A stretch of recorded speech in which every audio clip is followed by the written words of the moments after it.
Jesus heals a centurion's servant.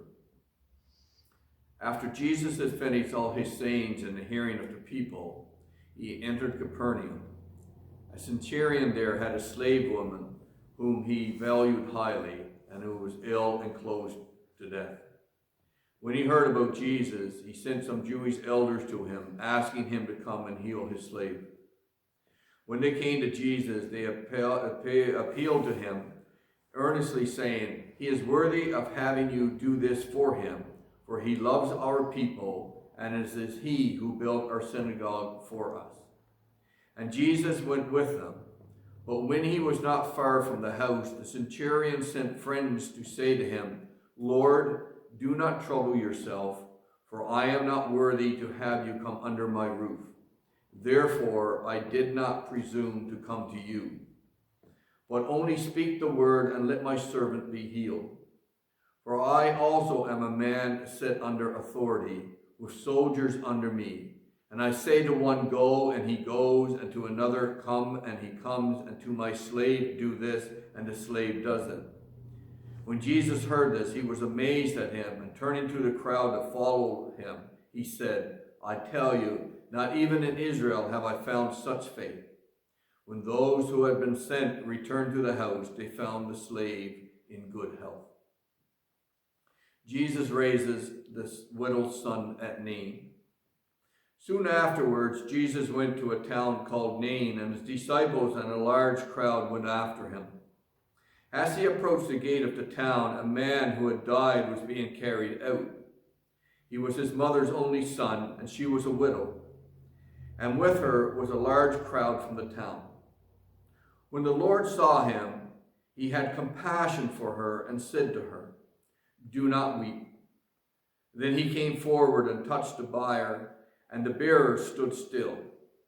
And he said, "Young man, I say to you, rise." The dead man sat up and began to speak, and Jesus gave him to his mother. Fear seized all of them, and they glorified God, saying, "A great prophet has risen among us, and God has looked favorably on his people." This word about Jesus spread throughout Judea and all the surrounding country. Messengers from John the Baptist. The disciples of John reported all these things to him, so John summoned two of his disciples and sent them to the Lord to ask, "Are you the one who is to come, or are we to wait for another?" When the men had come to Jesus, they said, "John the Baptist has sent us to you to ask, 'Are you the one who is to come, or are we to wait for another?'" Jesus had just then cured many people of diseases, plagues, and evil spirits, and had given sight to many who were blind. And he answered them, "Go and tell John what you have seen and heard. The blind receive their sight, the lame walk, the lepers are cleansed, the deaf hear, the dead are raised, the poor have good news brought to them, and blessed is anyone who takes no offense at me." When John's messengers had gone, Jesus began to speak to the crowds about John. "What did you go out into the wilderness to look at? A reed shaken by the wind? What then did you go out to see? Someone dressed in soft robes?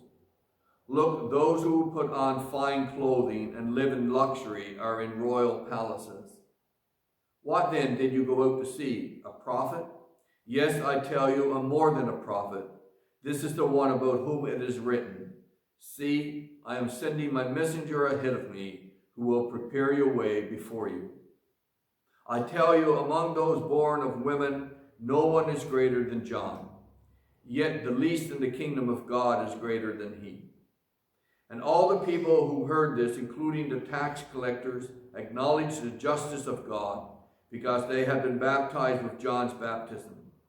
But by refusing to be baptized by him, the Pharisees and the lawyers rejected God's purpose for themselves. To what then will I compare the people of this generation, and what are they like? They are like children sitting in the marketplace and calling to one another. "We played the flute for you, and you did not dance. We wailed, and you did not weep. For John the Baptist has come eating no bread and drinking no wine, and you say, 'He has a demon.' The Son of Man has come eating and drinking, and you say, 'Look, a glutton and a drunkard, a friend of tax collectors and sinners.' Nevertheless, wisdom is vindicated by all her children."